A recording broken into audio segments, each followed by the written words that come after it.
ಮೈಸೂರಿನ ಉದಯಗಿರಿಯಲ್ಲಿ ಪುಂಡರ ಅಟ್ಟಹಾಸ ವಿಚಾರಕ್ಕೆ ಸಂಬಂಧಪಟ್ಟಂತೆ ಪ್ರಕರಣದಲ್ಲಿ ಕೇವಲ 8 ಜನ ಆರೋಪಿಗಳ ಬಂಧನ ಆಗಿದೆ. ಉದಯಗಿರಿಯಲ್ಲಿ ಕಲ್ಲು ತೂರಿದ್ದ ನೂರಾರು ಜನ ಎಲ್ಲಿ ಅನ್ನೋದೇ ಪ್ರಶ್ನೆ. ಬೆಂಕಿ ಹಚ್ಚಿದ ಆ ಆಸಾಮಿ ಎಲ್ಲಿಯವ? ಬಂಧನ ಯಾಕಿಲ್ಲ? ಕಲ್ಲು ತೂರಿದ್ದವರ ರಕ್ಷಣೆಗೆ ನಿಂತವರು ಯಾರು? ಉದಯಗಿರಿ ಕೇಸ್ನಲ್ಲಿ ಕೆಲವರನ್ನ ಬಚಾವ್ ಮಾಡಲಾಗ್ತಾ ಇದೆಯಾ? ಒತ್ತಡಕ್ಕೊಳಗಾಗಿದ್ದಾರಾ ಉದಯಗಿರಿ ಪೊಲೀಸ್ ಠಾಣೆಯ ಪೊಲೀಸರು ಅನ್ನೋದು ಬಹುದೊಡ್ಡ ಪ್ರಶ್ನೆ. ನಮಗೆಲ್ಲ ಗೊತ್ತು, ಉದಯಗಿರಿ ಪೊಲೀಸ್ ಠಾಣೆ ಮುಂಭಾಗ ದೃಶ್ಯಗಳನ್ನ ನೋಡಿದ್ರೆ ಬರೀ 8 ಜನ ಇದ್ದಿದ್ದ ಅಲ್ಲಿ. ಜನಸಾಮಾನ್ಯರನ್ನ ಕೇಳಿದು ಹೇಳ್ತಾರೆ 8 ಜನ ಅಲ್ಲ ರೀ, ಸಾಕಷ್ಟು ಜನ ಇದ್ರಲ್ಲಿ ಅಂತ. ಸೊ ಉಳಿದವರು ಎಲ್ಲಿ? ಯಾರನ್ನೋ ಬಂಧಿಸಿ ಈಗ ಬಂಧಿಸಿದ್ದೀವಿ, ಕ್ರಮ ಕೈಗೊಂಡಿದ್ದೀವಿ ಅನ್ನುವಂಥ ತೋರಿಸುವ ಪ್ರಯತ್ನಗಳು ಕೂಡ ಆಗ್ತಿರಬಹುದು, ಗೊತ್ತಿಲ್ಲ ಅಂತ ಆರೋಪಗಳು ಕೂಡ ಕೇಳೋದಕ್ಕೆ ಸಿಗ್ತಾ ಇದೆ. ಬಟ್ ಯಾರು ಪ್ರಚೋದನಕಾರಿ ಹೇಳಿಕೆ ಕೊಟ್ಟರು, ಯಾರ ಪ್ರಚೋದನೆಗೆ ಒಳಗಾಗಿ ಇಷ್ಟು ಗುಂಪು ಗುಂಪಾಗಿ ಜನ ಬಂದರು, ಇಷ್ಟೆಲ್ಲ ಜನ ಸೇರಿ ಕಲ್ಲು ತೂರಾಟ ಮಾಡೋದ ಅವಶ್ಯಕತೆ ಏನಿತ್ತು? ಇದರ ಉದ್ದೇಶ ಏನಾಗಿ? ಮೈಸೂರಿನ ಉದಯಗಿರಿಯಲ್ಲಿ ಪುಂಡರ ಅಟ್ಟಹಾಸ ವಿಚಾರಕ್ಕೆ ಸಂಬಂಧಪಟ್ಟಂತೆ ಪ್ರಕರಣದಲ್ಲಿ ಕೇವಲ 8 ಜನ ಆರೋಪಿಗಳ ಬಂಧನ ಆಗಿದೆ. ಉದಯಗಿರಿಯಲ್ಲಿ ಕಲ್ಲು ತೂರಿದ್ದ ನೂರಾರು ಜನ ಎಲ್ಲಿ ಅನ್ನೋದೇ ಪ್ರಶ್ನೆ.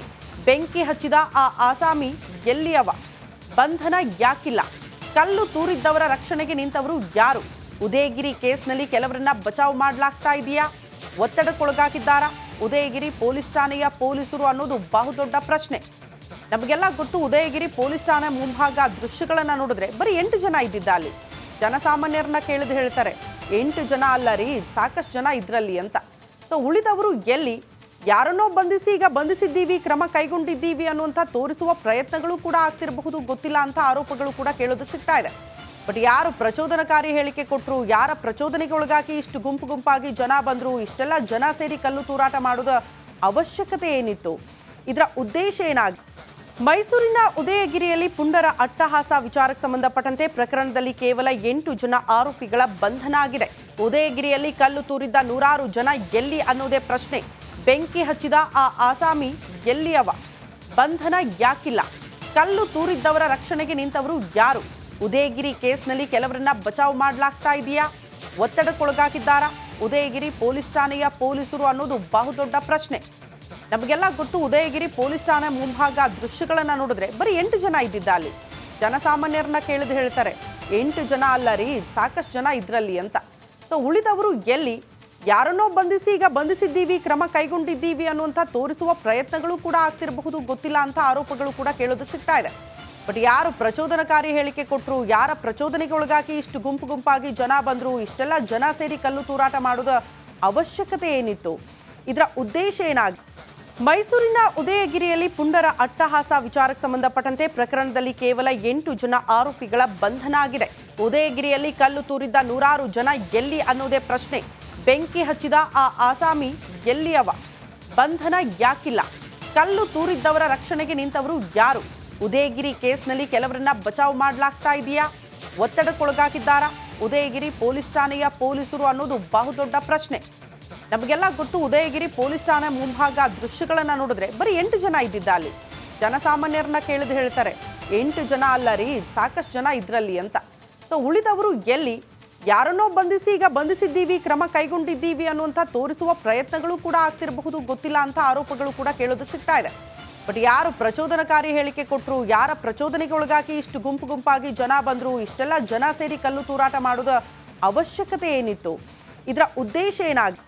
ಮೈಸೂರಿನ ಉದಯಗಿರಿಯಲ್ಲಿ ಪುಂಡರ ಅಟ್ಟಹಾಸ ವಿಚಾರಕ್ಕೆ ಸಂಬಂಧಪಟ್ಟಂತೆ ಪ್ರಕರಣದಲ್ಲಿ ಕೇವಲ 8 ಜನ ಆರೋಪಿಗಳ ಬಂಧನ ಆಗಿದೆ. ಉದಯಗಿರಿಯಲ್ಲಿ ಕಲ್ಲು ತೂರಿದ್ದ ನೂರಾರು ಜನ ಎಲ್ಲಿ ಅನ್ನೋದೇ ಪ್ರಶ್ನೆ. ಬೆಂಕಿ ಹಚ್ಚಿದ ಆ ಆಸಾಮಿ ಎಲ್ಲಿಯವ?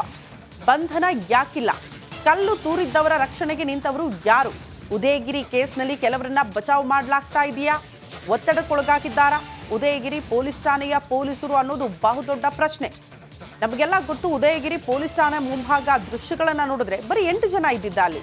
ಜನಸಾಮಾನ್ಯರನ್ನ ಕೇಳಿದು ಹೇಳ್ತಾರೆ 8 ಜನ ಅಲ್ಲ ರೀ, ಸಾಕಷ್ಟು ಜನ ಇದ್ರಲ್ಲಿ ಅಂತ. ಸೊ ಉಳಿದವರು ಎಲ್ಲಿ? ಯಾರನ್ನೋ ಬಂಧಿಸಿ ಈಗ ಬಂಧಿಸಿದ್ದೀವಿ, ಕ್ರಮ ಕೈಗೊಂಡಿದ್ದೀವಿ ಅನ್ನುವಂಥ ತೋರಿಸುವ ಪ್ರಯತ್ನಗಳು ಕೂಡ ಆಗ್ತಿರಬಹುದು, ಗೊತ್ತಿಲ್ಲ ಅಂತ ಆರೋಪಗಳು ಕೂಡ ಕೇಳೋದಕ್ಕೆ ಸಿಗ್ತಾ ಇದೆ.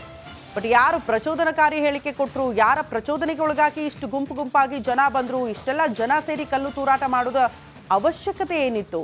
ಇದರ ಉದ್ದೇಶ ಏನಾಗಿ? ಮೈಸೂರಿನ ಉದಯಗಿರಿಯಲ್ಲಿ ಪುಂಡರ ಅಟ್ಟಹಾಸ ವಿಚಾರಕ್ಕೆ ಸಂಬಂಧಪಟ್ಟಂತೆ ಪ್ರಕರಣದಲ್ಲಿ ಕೇವಲ 8 ಜನ ಆರೋಪಿಗಳ ಬಂಧನ ಆಗಿದೆ. ಉದಯಗಿರಿಯಲ್ಲಿ ಕಲ್ಲು ತೂರಿದ್ದ ನೂರಾರು ಜನ ಎಲ್ಲಿ ಅನ್ನೋದೇ ಪ್ರಶ್ನೆ. ಬೆಂಕಿ ಹಚ್ಚಿದ ಆ ಆಸಾಮಿ ಎಲ್ಲಿಯವ? ಬಂಧನ ಯಾಕಿಲ್ಲ? ಕಲ್ಲು ತೂರಿದ್ದವರ ರಕ್ಷಣೆಗೆ ನಿಂತವರು ಯಾರು? ಉದಯಗಿರಿ ಕೇಸ್ನಲ್ಲಿ ಕೆಲವರನ್ನ ಬಚಾವ್ ಮಾಡಲಾಗ್ತಾ ಇದೆಯಾ? ಒತ್ತಡಕ್ಕೊಳಗಾಗಿದ್ದಾರಾ ಉದಯಗಿರಿ ಪೊಲೀಸ್ ಠಾಣೆಯ ಪೊಲೀಸರು ಅನ್ನೋದು ಬಹುದೊಡ್ಡ ಪ್ರಶ್ನೆ. ನಮಗೆಲ್ಲ ಗೊತ್ತು, ಉದಯಗಿರಿ ಪೊಲೀಸ್ ಠಾಣೆ ಮುಂಭಾಗ ದೃಶ್ಯಗಳನ್ನ ನೋಡಿದ್ರೆ ಬರೀ 8 ಜನ ಇದ್ದಿದ್ದ ಅಲ್ಲಿ. ಜನಸಾಮಾನ್ಯರನ್ನ ಕೇಳಿದು ಹೇಳ್ತಾರೆ 8 ಜನ ಅಲ್ಲ ರೀ, ಸಾಕಷ್ಟು ಜನ ಇದ್ರಲ್ಲಿ ಅಂತ. ಸೊ ಉಳಿದವರು ಎಲ್ಲಿ? ಯಾರನ್ನೋ ಬಂಧಿಸಿ ಈಗ ಬಂಧಿಸಿದ್ದೀವಿ, ಕ್ರಮ ಕೈಗೊಂಡಿದ್ದೀವಿ ಅನ್ನುವಂಥ ತೋರಿಸುವ ಪ್ರಯತ್ನಗಳು ಕೂಡ ಆಗ್ತಿರಬಹುದು, ಗೊತ್ತಿಲ್ಲ ಅಂತ ಆರೋಪಗಳು ಕೂಡ ಕೇಳೋದಕ್ಕೆ ಸಿಗ್ತಾ ಇದೆ. ಬಟ್ ಯಾರು ಪ್ರಚೋದನಕಾರಿ ಹೇಳಿಕೆ ಕೊಟ್ಟರು, ಯಾರ ಪ್ರಚೋದನೆಗೆ ಒಳಗಾಗಿ ಇಷ್ಟು ಗುಂಪು ಗುಂಪಾಗಿ ಜನ ಬಂದರು, ಇಷ್ಟೆಲ್ಲ ಜನ ಸೇರಿ ಕಲ್ಲು ತೂರಾಟ ಮಾಡೋದ ಅವಶ್ಯಕತೆ ಏನಿತ್ತು? ಇದರ ಉದ್ದೇಶ ಏನಾಗಿ? ಮೈಸೂರಿನ ಉದಯಗಿರಿಯಲ್ಲಿ ಪುಂಡರ ಅಟ್ಟಹಾಸ ವಿಚಾರಕ್ಕೆ ಸಂಬಂಧಪಟ್ಟಂತೆ ಪ್ರಕರಣದಲ್ಲಿ ಕೇವಲ 8 ಜನ ಆರೋಪಿಗಳ ಬಂಧನ ಆಗಿದೆ. ಉದಯಗಿರಿಯಲ್ಲಿ ಕಲ್ಲು ತೂರಿದ್ದ ನೂರಾರು ಜನ ಎಲ್ಲಿ ಅನ್ನೋದೇ ಪ್ರಶ್ನೆ. ಬೆಂಕಿ ಹಚ್ಚಿದ ಆ ಆಸಾಮಿ ಎಲ್ಲಿಯವ? ಬಂಧನ ಯಾಕಿಲ್ಲ? ಕಲ್ಲು ತೂರಿದ್ದವರ ರಕ್ಷಣೆಗೆ ನಿಂತವರು ಯಾರು? ಉದಯಗಿರಿ ಕೇಸ್ನಲ್ಲಿ ಕೆಲವರನ್ನ ಬಚಾವ್ ಮಾಡಲಾಗ್ತಾ ಇದೆಯಾ? ಒತ್ತಡಕ್ಕೊಳಗಾಗಿದ್ದಾರಾ ಉದಯಗಿರಿ ಪೊಲೀಸ್ ಠಾಣೆಯ ಪೊಲೀಸರು ಅನ್ನೋದು ಬಹುದೊಡ್ಡ ಪ್ರಶ್ನೆ. ನಮಗೆಲ್ಲ ಗೊತ್ತು, ಉದಯಗಿರಿ ಪೊಲೀಸ್ ಠಾಣೆ ಮುಂಭಾಗ ದೃಶ್ಯಗಳನ್ನ ನೋಡಿದ್ರೆ ಬರೀ 8 ಜನ ಇದ್ದಿದ್ದ ಅಲ್ಲಿ. ಜನಸಾಮಾನ್ಯರನ್ನ ಕೇಳಿದು ಹೇಳ್ತಾರೆ 8 ಜನ ಅಲ್ಲ ರೀ, ಸಾಕಷ್ಟು ಜನ ಇದ್ರಲ್ಲಿ ಅಂತ. ಸೊ ಉಳಿದವರು ಎಲ್ಲಿ?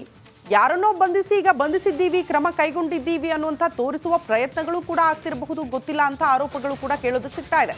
ಬಟ್ ಯಾರು ಪ್ರಚೋದನಕಾರಿ ಹೇಳಿಕೆ ಕೊಟ್ಟರು, ಯಾರ ಪ್ರಚೋದನೆಗೆ ಒಳಗಾಗಿ ಇಷ್ಟು ಗುಂಪು ಗುಂಪಾಗಿ ಜನ ಬಂದರು, ಇಷ್ಟೆಲ್ಲ ಜನ ಸೇರಿ ಕಲ್ಲು ತೂರಾಟ ಮಾಡೋದ ಅವಶ್ಯಕತೆ ಏನಿತ್ತು? ಇದರ ಉದ್ದೇಶ ಏನಾಗಿ? ಮೈಸೂರಿನ ಉದಯಗಿರಿಯಲ್ಲಿ ಪುಂಡರ ಅಟ್ಟಹಾಸ ವಿಚಾರಕ್ಕೆ ಸಂಬಂಧಪಟ್ಟಂತೆ ಪ್ರಕರಣದಲ್ಲಿ ಕೇವಲ 8 ಜನ ಆರೋಪಿಗಳ ಬಂಧನ ಆಗಿದೆ. ಉದಯಗಿರಿಯಲ್ಲಿ ಕಲ್ಲು ತೂರಿದ್ದ ನೂರಾರು ಜನ ಎಲ್ಲಿ ಅನ್ನೋದೇ ಪ್ರಶ್ನೆ. ಬೆಂಕಿ ಹಚ್ಚಿದ ಆ ಆಸಾಮಿ ಎಲ್ಲಿಯವ? ಬಂಧನ ಯಾಕಿಲ್ಲ? ಕಲ್ಲು ತೂರಿದ್ದವರ ರಕ್ಷಣೆಗೆ ನಿಂತವರು ಯಾರು? ಉದಯಗಿರಿ ಕೇಸ್ನಲ್ಲಿ ಕೆಲವರನ್ನ ಬಚಾವ್ ಮಾಡಲಾಗ್ತಾ ಇದೆಯಾ? ಒತ್ತಡಕ್ಕೊಳಗಾಗಿದ್ದಾರಾ ಉದಯಗಿರಿ ಪೊಲೀಸ್ ಠಾಣೆಯ ಪೊಲೀಸರು ಅನ್ನೋದು ಬಹುದೊಡ್ಡ ಪ್ರಶ್ನೆ. ನಮಗೆಲ್ಲ ಗೊತ್ತು, ಉದಯಗಿರಿ ಪೊಲೀಸ್ ಠಾಣೆ ಮುಂಭಾಗ ದೃಶ್ಯಗಳನ್ನ ನೋಡಿದ್ರೆ ಬರೀ 8 ಜನ ಇದ್ದಿದ್ದ ಅಲ್ಲಿ. ಜನಸಾಮಾನ್ಯರನ್ನ ಕೇಳಿದು ಹೇಳ್ತಾರೆ 8 ಜನ ಅಲ್ಲ ರೀ, ಸಾಕಷ್ಟು ಜನ ಇದ್ರಲ್ಲಿ ಅಂತ. ಸೊ ಉಳಿದವರು ಎಲ್ಲಿ? ಯಾರನ್ನೋ ಬಂಧಿಸಿ ಈಗ ಬಂಧಿಸಿದ್ದೀವಿ, ಕ್ರಮ ಕೈಗೊಂಡಿದ್ದೀವಿ ಅನ್ನುವಂಥ ತೋರಿಸುವ ಪ್ರಯತ್ನಗಳು ಕೂಡ ಆಗ್ತಿರಬಹುದು, ಗೊತ್ತಿಲ್ಲ ಅಂತ ಆರೋಪಗಳು ಕೂಡ ಕೇಳೋದಕ್ಕೆ ಸಿಗ್ತಾ ಇದೆ. ಬಟ್ ಯಾರು ಪ್ರಚೋದನಕಾರಿ ಹೇಳಿಕೆ ಕೊಟ್ಟರು, ಯಾರ ಪ್ರಚೋದನೆಗೆ ಒಳಗಾಗಿ ಇಷ್ಟು ಗುಂಪು ಗುಂಪಾಗಿ ಜನ ಬಂದರು, ಇಷ್ಟೆಲ್ಲ ಜನ ಸೇರಿ ಕಲ್ಲು ತೂರಾಟ ಮಾಡೋದ ಅವಶ್ಯಕತೆ ಏನಿತ್ತು? ಇದರ ಉದ್ದೇಶ ಏನಾಗಿ? ಮೈಸೂರಿನ ಉದಯಗಿರಿಯಲ್ಲಿ ಪುಂಡರ ಅಟ್ಟಹಾಸ ವಿಚಾರಕ್ಕೆ ಸಂಬಂಧಪಟ್ಟಂತೆ ಪ್ರಕರಣದಲ್ಲಿ ಕೇವಲ 8 ಜನ ಆರೋಪಿಗಳ ಬಂಧನ ಆಗಿದೆ. ಉದಯಗಿರಿಯಲ್ಲಿ ಕಲ್ಲು ತೂರಿದ್ದ ನೂರಾರು ಜನ ಎಲ್ಲಿ ಅನ್ನೋದೇ ಪ್ರಶ್ನೆ. ಬೆಂಕಿ ಹಚ್ಚಿದ ಆ ಆಸಾಮಿ ಎಲ್ಲಿಯವ? ಬಂಧನ ಯಾಕಿಲ್ಲ? ಕಲ್ಲು ತೂರಿದ್ದವರ ರಕ್ಷಣೆಗೆ ನಿಂತವರು ಯಾರು? ಉದಯಗಿರಿ ಕೇಸ್ನಲ್ಲಿ ಕೆಲವರನ್ನ ಬಚಾವ್ ಮಾಡಲಾಗ್ತಾ ಇದೆಯಾ? ಒತ್ತಡಕ್ಕೊಳಗಾಗಿದ್ದಾರಾ ಉದಯಗಿರಿ ಪೊಲೀಸ್ ಠಾಣೆಯ ಪೊಲೀಸರು ಅನ್ನೋದು ಬಹುದೊಡ್ಡ ಪ್ರಶ್ನೆ. ನಮಗೆಲ್ಲ ಗೊತ್ತು, ಉದಯಗಿರಿ ಪೊಲೀಸ್ ಠಾಣೆ ಮುಂಭಾಗ ದೃಶ್ಯಗಳನ್ನ ನೋಡಿದ್ರೆ ಬರೀ 8 ಜನ ಇದ್ದಿದ್ದ ಅಲ್ಲಿ. ಜನಸಾಮಾನ್ಯರನ್ನ ಕೇಳಿದು ಹೇಳ್ತಾರೆ